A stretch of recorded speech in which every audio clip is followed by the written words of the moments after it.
మరణములు 4వ వశము. దాని యందు ప్రీతిపడువారు దాని ఫలము తిందురు. సామెతలు 18వ అధ్యాయము 21వ వచనం. జీవ మరణములు, ఆశీర్వాదము, శాపము, జయము, అపజయము మీ 4వ వశము ఉన్నవి. మీ నోటి మాటలను బట్టి మీకు స్వస్థత, ఆరోగ్యము కలుగును, లేదా మీ నోటి మాటలను బట్టి మీకు వ్యాధి, బలహీనత సంభవించవచ్చును. మీ నోటి మాటలు మీకు నిత్య జీవమును తీసుకొని రావచ్చును, లేదా నిత్యమైన నరకంలోనికి మిమ్మల్ని నెట్టవచ్చును. కాబట్టి మీరు మీ నోటి మాటల యందు శ్రద్ధ చూపవలెను. దేవుని బిడ్డలారా, మీరు ఎన్నడూ సొమ్మసిల్లిన వారై అవిశ్వాసము, అధైర్యము పుట్టించు మాటలు మాట్లాడకండి.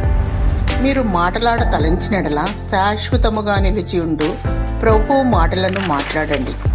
విశ్వాస మాటలు ఉచ్చరించండి. ఎదుటి వారికి నమ్మకము పుట్టించు మాటలు చెప్పండి. అవి విరిగి నలిగిన హృదయమును ఓదార్చును, ఆదరణను అనుగ్రహించును. నీతిమంతుని నోరు జీవపు ఊట, భక్తిహీనుల నోరు బలత్కారము చూపును. మీ నోరు జీవపు ఊటగా ఉండనీయుడి, జ్ఞానము గల మాటలు మీ నోట రానియుడి. ఆదరణ, హెచ్చరిక, క్షేమాభివృద్ధి కలిగించు మాటలు ఎక్కువగా పలుకుడి.